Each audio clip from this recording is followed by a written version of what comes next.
4 দশক ধরে চলা রক্তক্ষয়ী সংঘাতের পরে অবশেষে এক নতুন পথে যাত্রা শুরু করল কুর্দিস্তান ওয়ার্কার্স পার্টি। গত মে মাসে সশস্ত্র লড়াই পরিহারের ঘোষণা দিয়েছিলেন সংগঠনটি। সেই ঘোষণার বাস্তবায়ন শুরু হয়েছে ইরাকের কুর্দি অঞ্চলে এক প্রতীকী অনুষ্ঠানের মধ্য দিয়ে।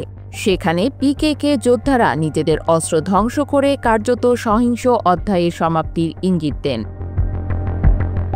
আল জাজিরা জানায়, তাদের এই পদক্ষেপ কেবল অস্ত্র সমর্পণ নয়, বরং অস্ত্র ধ্বংস। রাষ্ট্রীয় কোনো চাপে নয়, বরং নিজেদের সিদ্ধান্তে এই নিরস্ত্রীকরণ প্রক্রিয়ায় এগিয়েছে সংগঠনটি, যাদের সঙ্গে তুরস্কের সংঘাতের ইতিহাস রক্ত ও প্রতিশোধের দীর্ঘ অধ্যায়ে ভরপুর। বহু বছর ধরে তুরস্কের রাষ্ট্রীয় বাহিনীর বিরুদ্ধে সশস্ত্র বিদ্রোহ চালানো এই গোষ্ঠীর এমন ঘুরে দাঁড়ানো শুধু কুর্দিদের রাজনৈতিক বাস্তবতা নয়, তুরস্কের অভ্যন্তরীণ নিরাপত্তা ও নীতি নির্ধারণেও বড় পরিবর্তনের ইঙ্গিত বহন করছে। এই সিদ্ধান্তকে স্বাগত জানিয়েছেন তুরস্কের প্রেসিডেন্ট রিসেপ তাইয়েপ এরদোয়ান। তিনি একে রক্তাক্ত শিকল ছিঁড়ে ফেলার মুহূর্ত আখ্যা দিয়ে বলেন, এটি শুধু তুরস্ক নয়, গোটা অঞ্চলের জন্যই শান্তির নতুন দিগন্ত উন্মোচন করতে পারে। তুরস্কের মোট জনসংখ্যার প্রায় 20% কুর্দি।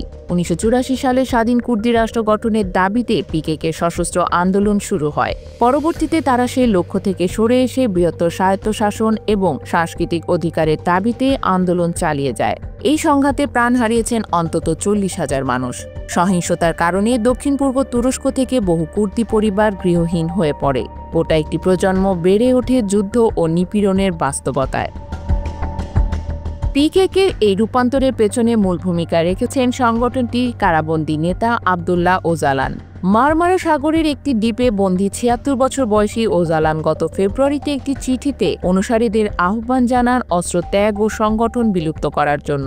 তিনি লেখেন, একটি রাজনৈতিক ব্যবস্থা অর্জন ও বাস্তবায়নের ক্ষেত্রে গণতন্ত্রের কোনো বিকল্প নেই। গণতান্ত্রিক ঐক্যমতই মৌলিক পথ।